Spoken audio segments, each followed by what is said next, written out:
You're listening to the Talking Headways podcast network. This is Talking Headways, a weekly podcast about sustainable transportation and urban design. I'm Jeff Wood. This week we're joined by Mike Eliason of Larch to discuss his new book, Building for People, Designing Livable, Affordable, Low-Carbon Communities. We chat about single-stair buildings, developments along arterials, and the problems with RFPs. Stay with us. Happy New Year! We're here in 2025, and I hope everyone has a great holiday season. I want to thank, as always, our super generous Patreon supporters, which have grown in numbers already in the new year. To join this merry band of advocates, bus drivers, and policy wonks, visit patreon.com/theoverheadwire. $2 a month will get you a handwritten note and an amazing train station stamp, and $10 a month will get you one of our bus-only scarves. If you wish to support the show in other ways, visit the show notes or theoverheadwire.com to find out how you can purchase scarves, get our Cars or Cholesterol merch, join our book club at bookshop.org/shop/theoverheadwire, or download our audiobook version of Raymond Unwin's Town Planning in Practice. And as always, you can find us wherever you find your podcasts and on most social platforms with the username @theoverheadwire, including Blue Sky, where we spend most of our time these days. Now let's jump to 2025 and listen in to this show. Well, Mike Eliason, welcome to the Talking Headways podcast. Thank you for having me. Thanks for being here. Before we get started, can you tell us a little bit about yourself? Yeah, so Mike Eliason, I am the director and founder of Larch Lab. We're a small architecture and urbanism studio based in Seattle. I spent a couple of years working in Germany, where I kind of realized that the way that we develop housing in cities was radically different than the way we do things here. Spent a couple of years working on advocacy around housing and urbanism. I also serve on the Seattle's new social housing PDA, Public Development Authority, where I chair the real estate committee, and we're trying to make a better, fairer, and more equitable, more affordable Seattle. Nice. What was the introduction for you to cities, like generally? Was it when you were a little kid, or was it when you were a bit older and thinking about studying something specific? So my dad was in the Air Force, and actually most of my youth was spent living abroad in Germany and Belgium, and we did a lot of traveling. Ended up moving back to the States in Alabama, of all places. So it's kind of like a radical departure from everything that I'd experienced in Europe. But it really was in college. So I went to Virginia Tech. In the fourth year of the 5-year program, they kick you out of the school. You can go travel abroad for a semester. You can go study abroad in Riva San Vitale, Switzerland for a semester. You could go work for a firm for basically college credit. And a classmate got me a job working for this firm in Freiburg. And so Freiburg is this really small university town, 225,000 people. At the time, I really didn't think too much about like cities and suburbs. Like it wasn't really on my radar. But I lived in the middle of the Altstadt in the pedestrian zone, a really small unit living in the roof of this building. And it was the quietest place that I had ever lived, despite being like in this dense, compact city. And it was my introduction to pedestrian zones, to trams, to bike-friendly cities. The mode share for bikes in Freiburg is something like almost 30%. You know, easy access to other places by trains. Eco districts of Vauban and Rieselfeld were under development at that time too. Mass timber was starting to be heavily used at the firm that I was working for. And so it really kind of altered my thinking about like cities and what was possible. But it wasn't really until, so I came back to the States. I finished my 5th year, my thesis year at school. And my wife was like, look, I want to go to grad school, who I met in Freiburg, but she was from Southern California. So we have this kind of funny, like, we're not quite German, but we met there and we have this strong affinity for it.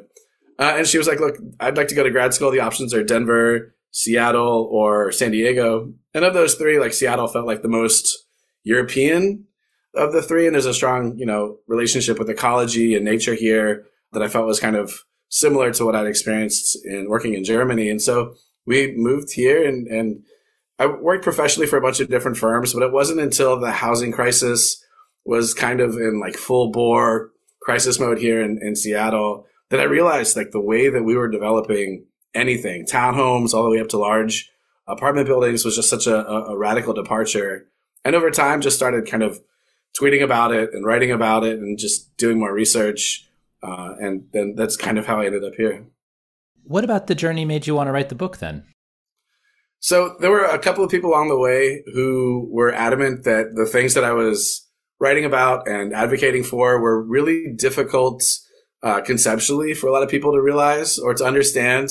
And also just from a like when organizations are talking about a concept or some kind of new model of something, like they like to have something in their hands that they can hold up to show to organizations or developers or fire marshals or politicians or whatever. And so they were like adamant that like until there was a book that was kind of talking about a lot of these concepts, especially like around single stair, there really wasn't going to be a good kind of foundation for organizations to really get around this and advocate for it. So that was kind of part of it. The other part of it too is just like from this one thing, so many other aspects of development are kind of fundamentally altered. And so the book kind of started out as single stair, but it's really about like cities and our relationship with each other and neighborhoods and how we could develop places that are just fundamentally better. I really liked it because I've been watching your posts on social media and I've been paying attention to a lot of this stuff, but until like I saw the images in the book and kind of put it together, then it felt more real. And your point about, people want something to hold up and to see makes sense to me because I feel like that was for me too. There's a lot of stuff in the book that I really appreciated kind of was explained and laid out in ways that I could understand a little bit easier and like kind of makes me feel more appreciative of the stuff that you all are doing. And I just really like that once you kind of sit down with it and put it together, and it's not like a small tweet or it's not like a one image on a blue sky post or whatever that is, it just makes it kind of more clean and understandable. I think part of the problem with the way that we've kind of developed cities and suburbs over time is that we don't have, and I talk about this a little bit in the book, we don't have the lexicon, right? Like even the words to describe some of these concepts or ways of living or developing places. And so much of the book is really just kind of like trying to introduce not just new concepts, but like vocabulary and like ways of describing things and talking about things. And so I think, having those out there hopefully will be good in the long term, right? So like people could see what's possible in the book.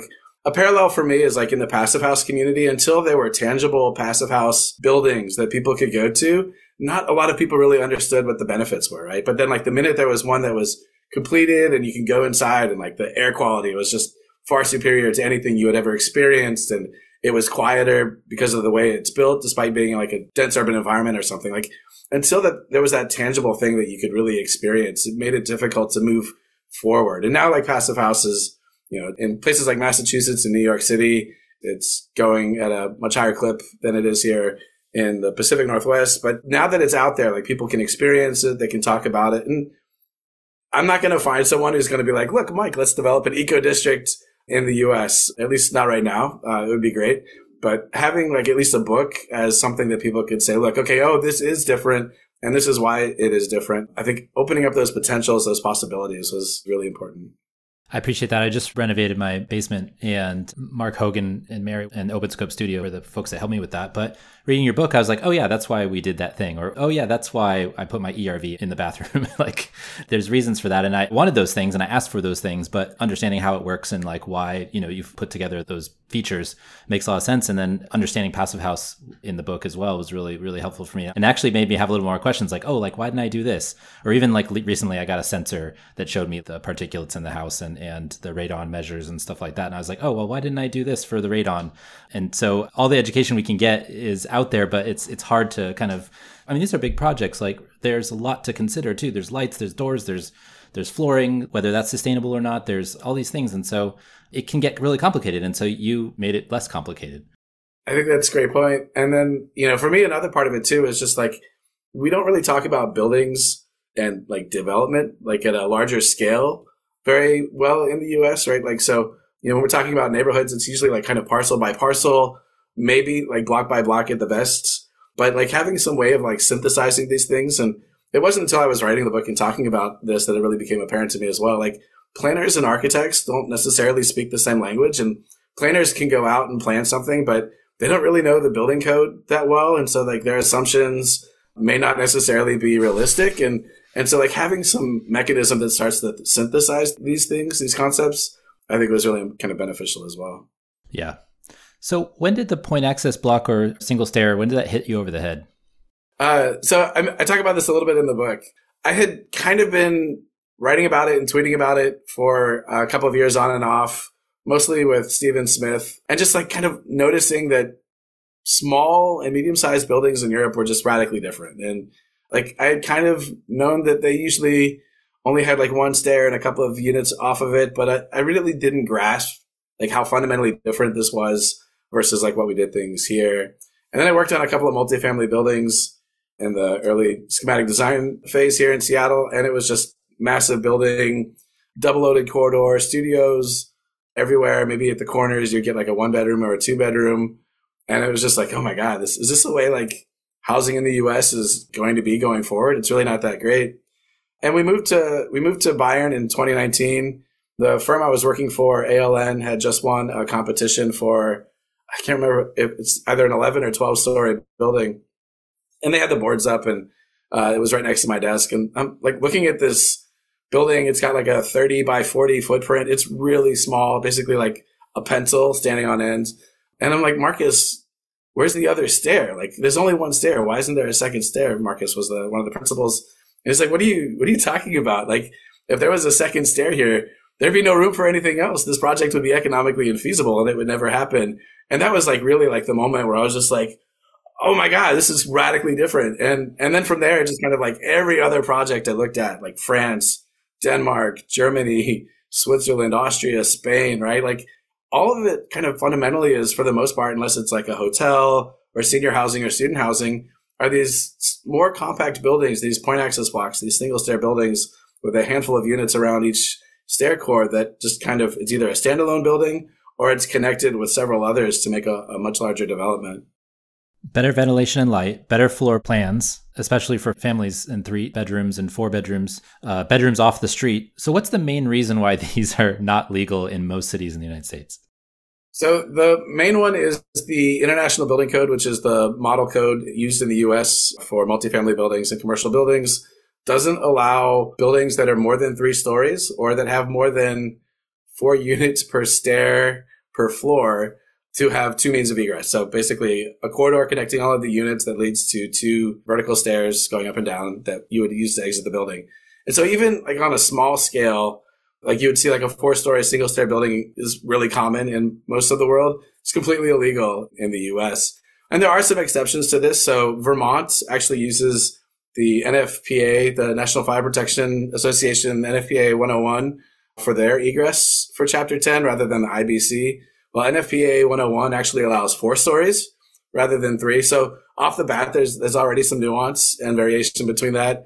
And then the cities of New York City, Seattle, and Honolulu allow up to 6 stories. So you could have, a building with like 1 to 4 units per floor around that central stair, anywhere from like 1 floor all the way up to 6. And so we're starting to see a lot more work around some of this. There's been a lot of policy work and advocacy work about trying to expand this, but it's really that dual stair requirement, which stems from a number of fires over 100 years ago, before modern firefighters, before sprinklers, before contemporary building products, which have to go through, fire tests and all of these other rating systems. And so it's just like this carryover from, 120 years ago that is carried through today, despite all of this other stuff being added. And so when it comes to like housing, the US and Canada are really this kind of global anomaly in terms of like how housing is built and what the quality is like, within that housing. What's the benefit of a 4, 5, 6-story building versus like a 10-story building? I think there's a couple. One is the economics of mid-rise buildings, for the most part, tends to be a little bit better than taller buildings. I think for me, from like a quality of life standpoint, like it's easier. Let's say your power goes out. There's a wildfire. There's a hurricane. Like getting out of a 4, 5, or 6-story building is going to be a lot easier using the stairs than it is in a much taller building.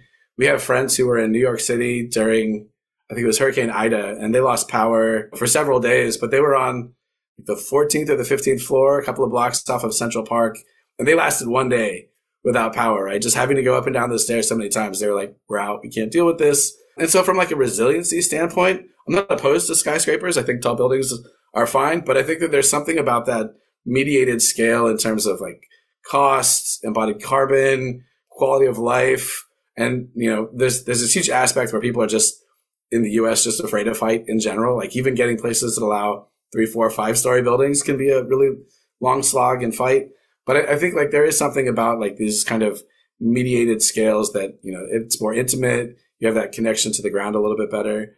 And then for single stair buildings, it's, that limit in places like Seattle is 6 stories. So I think that there's a number of different things that kind of come together. The other aspect of this too is like once you go above 6 stories, you're hitting the high-rise code, and that starts to add a whole bunch of costs and other things that you have to do as a developer to a building that add costs. And so if you're only doing like, 7 or 8 stories, but it's really, really small building, you're never really going to do those upper floors just because the cost to do those is going to be so high. Moving from the building form to kind of the regional or at least the district aspect of things, you've written a bunch lately about the focus on arterial streets. And I'm curious about that thinking and kind of the idea of putting residential units off and away from the arterial streets versus on them, which is what a lot of zoning codes are doing these days. And a lot of focus is because of the land that's available, basically, that, isn't NIMBY'd. Yeah. I think a big part of it is it's easier politically for a lot of places to say, look, we're going to upzone these places on arterials. Maybe there's like 1-story commercial strips alongside of them. If we don't go too deep into the existing residential neighborhoods, there won't be any kind of, extended fight with the people who live there. And so from like a political standpoint, I totally understand why this is happening. But from like a quality of life standpoint, from a livability standpoint, public health standpoint, like it just blows my mind that like we would limit so much development to like this narrow swath of the city where like air pollution and noise pollution and, unsafe streets, because oftentimes these tend to be, 4, 6, even 8-lane roads, right? And so there's this aspect in the US where we're kind of focusing all of our development on these kinds of places. In Seattle, we already kind of limited our housing to arterials and corridors and freight routes. And the city, through the comp plan update, is going to increase the amount of density and housing that you can build on these places. But we're keeping like that narrow swath, right? Like at most, it's a half block for most of the city. There are a couple of places where it might extend just 1 block. But when the city first like published their maps of what this could look like, they were showing residential buildings going almost a quarter mile off of that arterial. And so for me, like having spent time working and living abroad where you have, Berlin with dense residential neighborhoods that aren't strictly limited to that corridor, that arterial, like the quality of life in those neighborhoods is radically different than like in the US when you're living on that corridor, that arterial, and with like the way our building code interfaces with the zoning code, right? Like if you're in a housing unit on a building on an arterial, let's say you're facing that arterial, you're likely in a studio or maybe a 1-bedroom. You're in this big, massive double-loaded corridor. You can't open your window because it's going to be loud. You've got pollution coming in from like the tires and everything else. If there's a lot of diesel, you'll have to deal with that as well. And so just like fundamentally from like the combination of all of these things, it just blows my mind that this has kind of become the default mode for dense urban housing. And then like thinking about like how we layer in like, okay, if affordable housing is only limited on the street, well, it's not great from like a spatial justice issue. It's, it's kind of a different form of segregation than what we've had in the past with the redlining and other things, and just zoning in general. But it is kind of this form of just this bifurcation, right? Where it's like these dense corridors, if you want to cross the street, you've got to wait several minutes for the light to change. Then you've got 30, 40 seconds to cross maybe. And then if you have to go to the other corner, it's the exact same thing. And so like thinking about extending the zoning and the density, and it doesn't have to be super dense, right? But just moderate levels of density, a couple of blocks off of those arterials, it improves the amount of housing that's supporting transit. It makes for better more walkable neighborhoods and a higher quality of life for the people who will be moving into those places. When I was reading that section of the book, I was thinking about how all of the things that we do in the driving culture kind of lead to this, because the arterials are the place where the businesses want to set up because that's where the cars are, which is where the customers are, et cetera. I know in San Francisco and Seattle and places like that where you can walk to places and the shop owners or whatever are frustrated if they can't park there. But at the same time, I was just thinking like, all of this is set up for, the banks control where a retail chain can put their building. And so they put their building on an arterial. And if, a city wants to build like a dense development, they also want to put it on that arterial so that people, if they want people to walk, they'll walk to those retail spaces. And so I'm wondering what the difference is between the retail spaces and locations in places like Europe versus in the United States, where everything's set up around that. Everything's set up around these, the bankers being able to finance these buildings and things like that. And so, it's connecting more of the car culture than just, where we're putting our housing. But I felt like that was kind of an interesting connection that I made in my head when I was reading that section. I think one of the key differences that I've noticed, especially living in Germany, is those residential multifamily buildings off of the arterial. Some of them have like a retail component or an office component, but a lot of them don't. They're just like purely multifamily residential buildings. And, they'll have different ways of engaging, with the ground level. Sometimes there'll be a couple of steps up, so you're not looking directly into it. Oftentimes they'll just be at grade and it's not a big issue. But there's this aspect where, we focus like all of our retail density on this arterial, on this one heavy, loud street. And for a number of reasons, the financing of these buildings really wants large retail spaces. So we lose like the opportunity for like micro retail spaces and these smaller kind of more intimate places. And so, when we see development in a lot of the US, you have this huge 5/1 that'll go in on the block. It'll be a bank or, some other, kind of chain restaurant. There's not a lot of diversity in what goes in.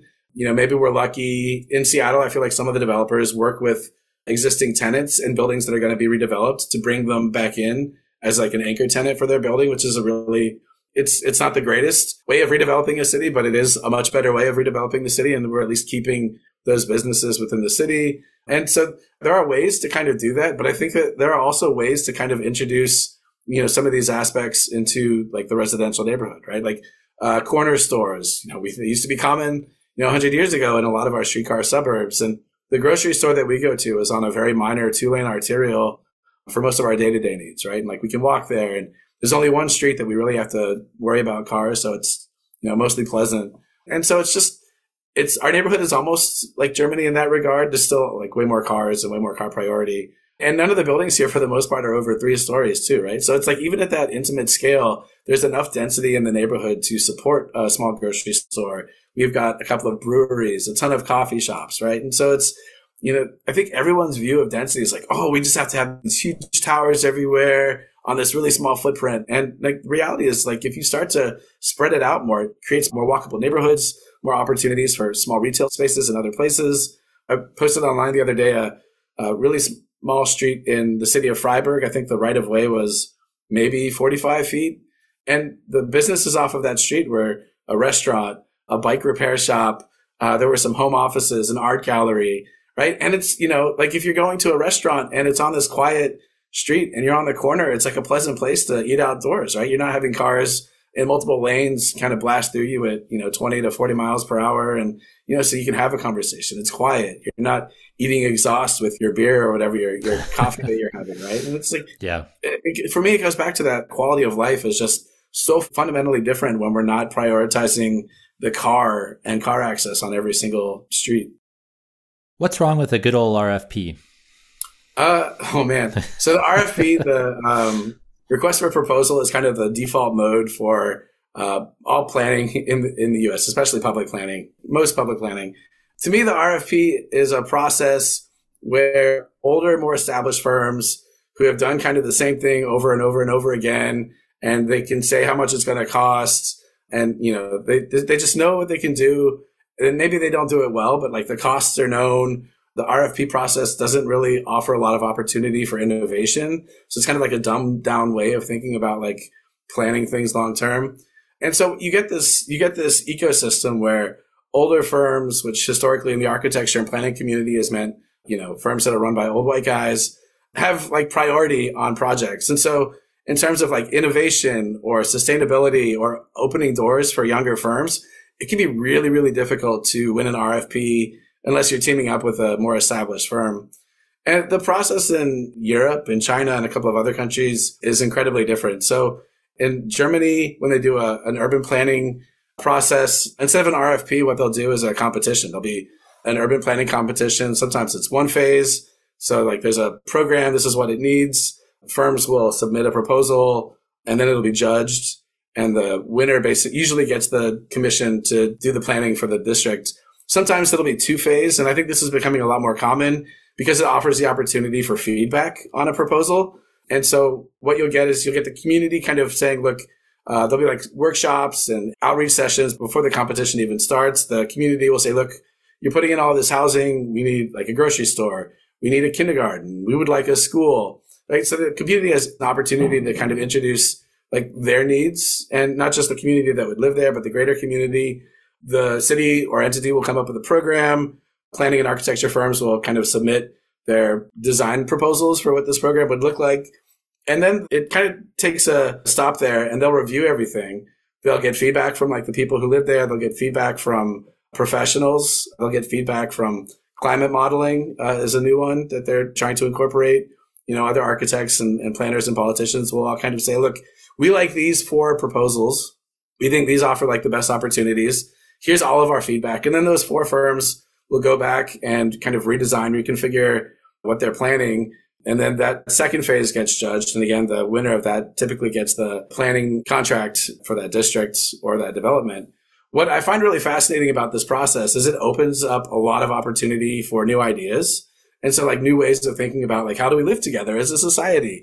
A lot of times these are won by younger and younger firms, although that's not necessarily the case. But a lot of young firms in Europe, especially, that's how they get their first built work, right? Is they're winning these competitions, whether they're planning competitions or architecture competitions, and kind of establishing themselves. So it opens the door, I think, for a lot more diversity for younger firms and for new ideas. And also like a city could come out with an RFP and be like, oh, look, we want a sustainable development. But you're not really going to know what any of that looks like, right? Like the RFP will be awarded to the firm and then they go through the planning process. But even then, like you don't know what that district or development, that TOD is going to look like, for a long time, right? Like they have to go through the planning process and all of their outreach process. In Europe, they kind of flip it and they say, look, we're going to get all the outreach that we need. We're going to come up with a program. We'll have, we need mobility concepts. We need sustainability. But that planning process kind of gives you a what you see is what you get moment. Before you even start down the road, like what that project is going to look like. You've got an urban framework that you can develop off of the planning competition. Like people know what the urban feel and flavor is going to be like with that district. And so I think in some ways it allows more people to kind of buy in to these changes as well. Whereas in the US, it's like, the planning department will go in, they'll submit an RFP or they'll do planning. The firm will be working with them or something. A lot of people don't really know what's going to happen. And then boom, it's like, oh, these really drastic changes and we don't know why. And then the city like works this process of like trying to maybe make it a little bit better, or maybe the neighbors don't want it at all. And so they just want to cap all of the heights. And so it's, I think fundamentally like a different way of thinking about like how we bring people into this. And so for me, like the RFP is just, I understand why people do it, right? It's really common, but I think that the competition process allows for just new blood, new thinking, so much more creativity than we would typically see. How much does it depend on the public sector capacity as well? I would say it's probably about the same as what we do now. So some development, some district planning in European cities will be led by the city itself. The city will put out the program for the competition. The city will actually then start doing a lot of the infrastructure work. And this is kind of common on larger projects, but it doesn't always go that way. You could have a private entity, say like there's a mall and the mall is defunct, right? And so that entity, in the US, it would be like Simon or some other mall company would then kind of come forth and say, look, we're going to redevelop this, work with the city to kind of work out, the program. And then they'll, have the planning competition and that entity, the private entity would, develop it. But along with that though, like the city is controlling some of it, right? So like the city's like, look, this is what they do in Munich. We're going to rezone your industrial property or your one-story commercial property for this dense eco district. That's great. You're going to make a ton of money. We're going to reserve X amount of land. I think it's about a third for affordable housing. Now you don't have to build that affordable housing. We have entities that we can give that land to and they'll build the housing. And so I think the processes that are it's all a little bit more geared towards like more affordability, more economic and social mixing, right? Like all of that. And it's not all through the competition process, but I think there's something about that process that helps enable these places. Whereas like in Seattle, we have districts that have maybe a token affordable housing project at a light rail station, right? Where there should be abundant affordable housing and a broad, mix of not just like units, but unit types and building types. And so it's just like our process doesn't induce a lot of housing variability. And then like we can't even, like this goes back to the discussion around lexicon, right? Like we can't even talk about different unit types just because like in our brain, it's either apartments or like townhouses, but there's this whole like ecosystem in between. And, Daniel Parolek and was it Opticos? Opticos, right? Yeah. Talking about missing middle housing is like return some of this, right? So we can talk about plexes and stacked flats. And so that's been really beneficial. But like a lot of these concepts are like transferable to larger buildings too. And so like having the ability to kind of talk about some of these things at a larger scale, I think is really beneficial. Then you don't have to worry about what they do to the orcas, right? Oh my gosh, that was mind blowing. So Seattle has this long history of entertaining public comment. A couple of years ago, there was this wonderful song about saving the trees. And in my mind, it's like, look, we can have, thin buildings and density and trees and space for nature and community. Like they can all coexist. But like the way our development code is written, they don't really coexist that well. And so there are a lot of people in the city who view like development as like being anti-nature and anti-tree. And so they came out with a song. I think they were like dressed as a tree. Maybe I'm wrong. And they sang the song about it, right? And then most recently in our last, it was Monday, it was our public hearing on the comprehensive plan update. The orcas are the new thing because one of the local orcas who had a baby die a couple of years ago and then carried it like 1,000 miles up into Canadian waters, she had another infant die. And so I think everyone is kind of like fresh on this like idea of like, okay, nature is not thriving. There's something going on. But like the reality is like we're sprawling into the wildland urban face, in the Seattle metro area. We have 60% more cars in Seattle alone than we did 30 years ago. Like the issue isn't housing. The issue is like cars and tires killing salmon and salmon not being there for the orcas to eat, right? And so it's, everyone's just like, oh, we're not going to make the connection between what's actually happening. We're just kind of like gonna talk about like what we don't like and try to connect that to the issue around the orcas. But for me, it's like, dude, I want the orcas to survive. But like the way that we do that is fundamentally different than just like saying, look, we're not going to allow housing here because like people are moving here. That housing is going to be built somewhere. So do we build it in the mountains in the wildland urban face, which I mean, as we're seeing in LA is like not some place that we should be thinking about building new housing. So it's, for me, it's like, how do we synthesize those debates? Because fundamentally, that's so much of what the fighting about housing has been in Seattle. Yeah. It's scary what's happening in Los Angeles at the moment. And it's scary to think about what's going to happen afterwards and all the mudslides, the things that happen after a big fire scar occurs on the natural habitat. But also, like, are we just going to, after disasters specifically, we just tend to rebuild what was there because people have a deep, deep attachment to their homes. And so they just want to, get over the pain of the past and start building again instead of thinking about new ways of doing it. And so thinking about that from an environmental, restoration perspective, how does some of the ideas that you have in the book fit into that? So I talk about this a little bit in the book, and I wish it was something that I had spent a little bit more time on. I think a lot of this really comes down to the issues around insurance. So in the Marshall Fire in Colorado, according to a conversation with a colleague I had who was doing some of the redevelopment work there, homeowners had like 2 years to rebuild their house. The city was not allowed to change the zoning. So you couldn't say, look, there were 100 buildings here that burned down. Well, what if we did like really compact footprint of townhomes, instead of this, small distributed, 100 unit sprawl back into the place that already burned. And in 10, 15, 20 years ago, it might burn again. But the insurance company was like, we won't allow the city to do the rezone process. Or maybe it was just that the rezone process would take too long. And also what was fascinating is like, they wouldn't cover, like if your house burned down and it was built in 1990, they wouldn't pay for you to build under modern energy codes. And so like, there were people who were like, look, we're going to do passive house. Though the insurance wasn't going to pay for that. They were only going to pay to the level of what the house was when it was built. And so there's this weird, it's not just the land use issue. There's this gap around like codes and how we kind of synthesize some of those things. Because if you're building a house back in that place and it's not necessarily fire resistant, if it's not set up like passive house where you can be relatively smoke tight. So if there are smoke events, you can at least, if you don't have to leave your house, you can at least, breathe in your house, right? There's this fundamental disparity in like how those places I think redevelop. And a big part of it is driven by insurance.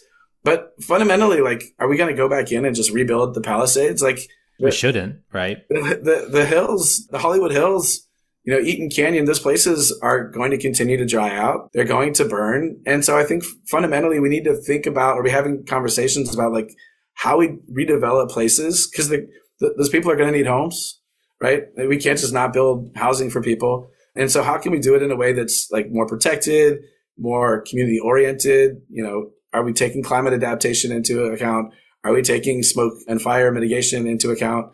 And if we're just rebuilding kind of the exact same thing, maybe solid materials instead of wood framed on the same site, I think we're going to keep seeing the same kind of events play out. And you see this conversation, I think it's a little bit easier on the East Coast around like hurricanes and sea level rise, because people kind of, the hurricanes keep coming, the beaches are going away, you don't have a beach to build on anymore, right? And so I think those conversations are a little bit easier to have. Whereas on the West Coast with like wildfires, it's kind of, we don't really have that recurring history in a recent enough period of time, right? And so, in Washington, as our forests dry out, we're going to see a lot more fires in the wildland urban interface. And that's also where a lot of dense housing, moderately dense, sprawling suburbs are. And so we need some kind of mechanism to, as those places burn, redevelop them in a way that's a lot more resilient. One of the things that was released in December, from California at least, was the new kind of insurance rules for insuring houses. And one of the things was allowing insurance companies to do more catastrophic modeling. That might be beneficial in terms of the insurance and how much, their premiums are and things like that. But also it's hard. And I released this morning something about transportation modeling, highway modeling, where the modelers are just kind of trying to justify building more highways. And not that I'm saying that catastrophic modeling is the same thing. They're not trying to, make sure that that catastrophe happens everywhere. But with these fires that just happened in Los Angeles, you never know where the winds are going to blow or where the sparks are going to go or what's going to start it. I mean, they're so random, but they're predictable, but random at the same time. And so that's another frustrating thing as well, is like traffic is modelable. You can see, we can talk about the rules and all that stuff, but wildfires, floods, natural disasters, climate change created disasters, those things are, the risk is there. You can model for the risk, but you never really know where it's going to be. Yeah. And part of this for me goes back to like how we model things, and even our maps, right, are all kind of based on historic data and historic events. They're not forward looking for the most part. And so like the flooding that we saw last year in Appalachia and Asheville, that was pluvial flooding, right? So that's just a huge volume of water coming down in one place. And our flood maps, like FEMA's flood maps, historically haven't looked at pluvial flooding, right? They've only looked at like, rivers and oceans and rising with, rain and stuff related to that. And so having like this huge volume of water drop in a place that hasn't necessarily seen that kind of rain in a long time, like people didn't know that they were located in a place that, the habitability is not necessarily a guarantee long term. And I think the fire issue is exactly that too. Like we can say, okay, look, no more new construction in the wildland urban interface, but like the fire came down into like Santa Monica and like urban areas. It wasn't in the wildlands anymore. And like the way that we build, like it allows it to spread, especially, I read that there were embers traveling over a mile away because the winds were so strong. Like you can't, the buffer doesn't exist. My wife's family lives in North County in San Diego, and they kind of live in a really rural area. There's one road in, one road out. And over the last 27 years, there have been like 3 major fires, and every one just gets like a little bit closer, and we'll get the call like, okay, well, it's on our doorsteps. We're leaving now. Part of it is like they just have learned to live with fire, but like it's also a much smaller community. Like, getting in and out of their neighborhood is not anywhere as bad as like we saw in like Maui or the Palisades, right? Like just watching the bulldozers clear all of those cars because people had to just abandon them it's heartbreaking and gut wrenching on my end, but it's also like, it's kind of self-induced, right? Like the canyons have a history of wildfire, right? Like Chaparral, fire isn't a foreign topic in that topography, in that landscape, but we've kind of ignored some of that history when we do development. And so not having the proper maps or, anything that we could model to really show like how dangerous or unsafe something could be, I think for me, it's pretty problematic. There was a big earthquake in California in the 1800s, but nobody was here. But when in 1906, obviously people were here in San Francisco and they noticed, and so people pay more attention. I know for me specifically, like I tell friends when they say I'm thinking about moving to San Francisco, at least early on, and they're like, "Where should I live?" And I was like, "Well, go to the map and look at all these liquefaction zones and don't live there." It's the same in Seattle, and our fault lines run through the middle of the city, right? Like right through downtown. I feel like most of our liquefaction areas are probably closer to water, and there's not, or on green belts. So like for the most part, like where existing housing is kind of safer to build for the most part. But it's an issue here. We're constantly like waiting for the big one, the big 9.0 to come ripping through here. And so we moved here knowing that earthquakes were a possibility. Didn't really think like climate change.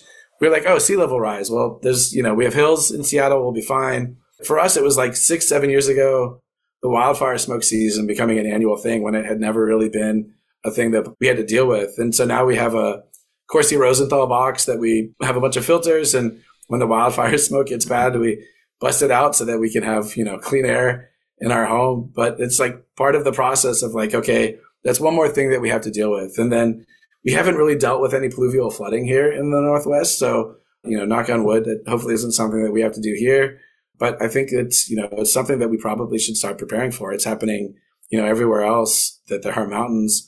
So it's kind of crazy to think about. Like all of these places that we thought were like, oh, this is a climate safe place. Like, let's live here. Like it turns out, no place is actually safe. Every place has some level of risk. And so it's, what level of risk are you willing to live with is really what it comes down to.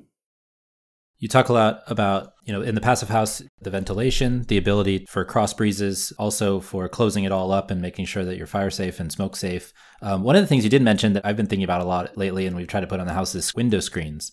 And the reason why is that my daughter, when mosquitoes come and give her a bite on the cheek, it stays for like a couple months. Oh, wow. And so getting screens up and those types of protections too, in addition to all the other, protections you're talking about, I think are important. But I just wanted to put that on your radar because that's something that like, we thought about the smoke, inhalation and the problems with that because of the number of, summers that we've had here in California and falls, but also just the simple things like screens and other ways to like let the air rush through, but without some of the potential risks of, I never expected to have, I grew up in Texas. I never expected to come up here and have mosquitoes, but here we are.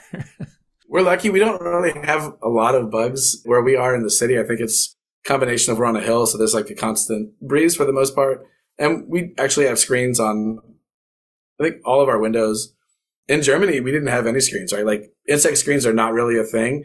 You've got an exterior, roll down shutter or some kind of operable shutter that you can use to keep out the sun and just keep out most of the bugs. But we didn't have screens and we would have our windows open just all the time because it was relatively comfortable. But they have wasps. And so we would have, there would be some nights where it's like dark. We're watching a movie and all of a sudden we hear like, zzz, zzz. And we're like, oh, it's a mosquito. And it's like, no, it's like a wasp. And you turn the light on and there's like 4 or 5 wasps just flying around the house. So that was, and my son got stung by a couple when we were there. So that was a little bit traumatic for him.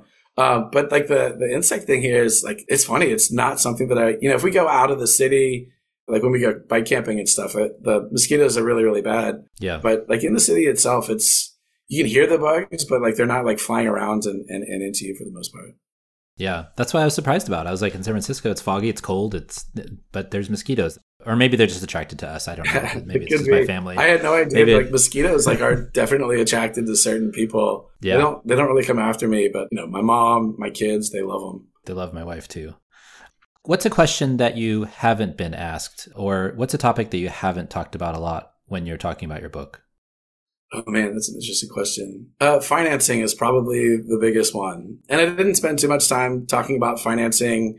For me, financing is such a fascinating aspect of like development because it's, you need money to build something. And so there's this really important question about like how things get funded and where that funding goes and who it goes to.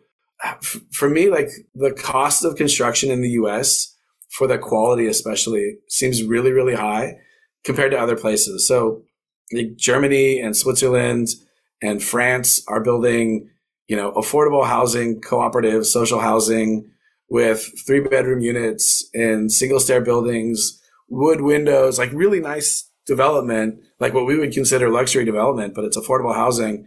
And they're renting them out for like a third of what like a new building would rent for like a studio, right? Or a 1-bedroom in places like Seattle and San Francisco. And like, that's like the least common denominator building, right? Like it's wood framed, vinyl everywhere, vinyl windows. It's like the cheapest building that you can physically build. Noise insulation isn't taken into account. And so like, there's this fundamental disconnect between like how we finance buildings and what that process is that I really wish I had spent more time on because I would love to know like how they're able to develop buildings where a 3-bedroom, like our 4-plex in Bavaria, brand new building was $1,200 a month for, this huge 3-bedroom place. And like, $1,200 a month in Seattle doesn't even get you like a micro unit, right? Like there's like this fundamental disconnect between the two. And I mean, okay, we weren't in Munich proper. We were like half an hour, 40 minutes outside of Munich, but like Bavaria is relatively expensive. We were in a city. We weren't like outside of the city. And so like then a family, it was just me working when we were there to live on an architect's salary and have like the same quality of life because our rent was so much cheaper and everything else just was so much less expensive too, was a little bit mind blowing. I think part of it is we don't have any process for cost control in the US. We don't have a development bank that funds housing for the most part. Like in Germany, they have banks that are set up specifically to fund development, whether that's like affordable housing or market rate housing that's doing different like environmental levels like passive house. So there's the KfW, which is a development bank that was founded by money from the Marshall Fund, right? So we basically helped craft this development bank that funds all of these incredible projects in Germany now. And I think it's like the third or fourth largest bank in Germany. We set up a development bank for Japan after World War II as well. We've never really developed a development bank for the US. There's, I think, one bank that really funds cooperatives. And until recently, like their terms for development were just not workable, especially for like young families that don't have a lot of access to wealth. You go to Germany and there's the GSW, which is a bank that funds co-ops and affordable housing or, co-housing like Baugruppen and things of that nature. And so there's this history, I think, around development in other places that is not as market oriented as it is here. And so I think that maybe that plays a role. Their labor costs are lower. Their construction costs are lower. You have socialized healthcare systems. Does that play into it as well? And Alain Levy has written a lot about like the cost of transit, right? Like Paris is building tram lines for like, nothing. And we can't even build a light rail line in the US without, just blowing through billions and billions of dollars. And so it's kind of the same question for me. Like we need that study for housing as well, because I think it's a lot of the same stuff. And even when you take the PPP, right? Like the price parity into account, like I think that it's so fundamentally different. And it's not just how we build, right? Like it's not just because it's single stair. Like there are other aspects too, but just like how they build is just so different and the outcomes. And to me, like where I see the development in the US going, bigger and bigger 5/1 buildings or 5/2 or 6/2, more studios, but much deeper windowless bedrooms. Like this is like the future of development, multifamily development under the International Building Code. And it just seems like it's like a really like self-limiting way of like, building cities and places that are that should be of a high quality. It's human depressing, right? I mean, it's the idea that you even want, I mean, I'm sitting here in my basement in my office and I have one small window up there, but in the interior wall, I put a window so that I could get the light from the other side too. And, I'm just thinking about life without light and even if it's like, and I have good lights, but it's not the same, right? It's not the same as getting that sunlight on your face. And it really does matter. So that's scary. And what was happening? What was it in Santa Barbara with Charlie Munger and the Dormzilla, right? His ideas of trying to shove everybody into windowless bedrooms that just had lights that were mimicking real light, but it's still not the same. It doesn't matter if it comes from a light bulb. I forget what the number is. It was like 2,000 bedrooms or something. Like just an absurd amount of people on this one massive building. But again, like this comes down to the fact that like the university needs housing for its students. The existing residents don't want new housing. They don't want the zoning to change. And so like in some ways it's like a extreme reaction to like, look, if we don't allow development here, we still need places for students to live. Otherwise they're going to be living in their cars like they already are. Right. And so to me, this goes back to like this bigger discussion around just we need to find places where development can happen. And it's that, I don't know if it's a balance or something, but like the whole outreach process in the US around land use and housing feels like it's a bully's veto, right? Like we don't want this. We don't want that. No. And there's no opportunity to get people to yes. And so how we get there, I think is really important. And like the people who live there should have a say in how their neighborhood changes and grows, but like they shouldn't be able to say no to anything, right? But we've allowed that to happen for essentially 100 years. And so, we're not building housing at the rate that we should have been. Housing starts in the next couple of years are looking way more anemic than they have been the last couple of years. And so things are going to have to start happening pretty quickly. Otherwise it could get pretty dire. Yeah. It's already dire, right? Like homelessness jumped up 18% in 1 year. So yeah. Well, the book is Building for People, Designing Livable, Affordable, Low-Carbon Communities. Where can folks find the book if they want to get a copy, which they should? Yeah, so it is available. You can order it from islandpress.org, Amazon, Barnes & Noble. I think most online booksellers have it.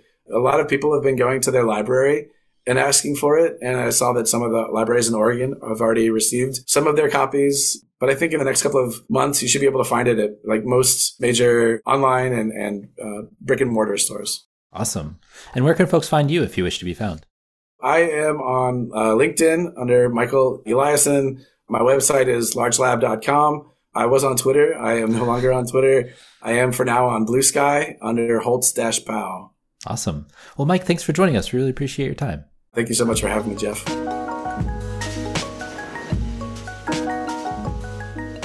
Thanks for joining us. The Talking Headways podcast is a project of the Overhead Wire and appears first at Streetsblog USA. Thanks to our generous Patreon supporters for supporting this show and Mondays at the Overhead Wire. You can support the show by going to patreon.com/theoverheadwire. Sign up for our 18-year-old daily newsletter by visiting theoverheadwire.com or check the show notes for other cool merch and opportunities to connect. Follow along using your podcatcher of choice, but if you can't find it there, you can always find the show at its original home, usa.streetsblog.org. We'll see you next time at Talking Headways.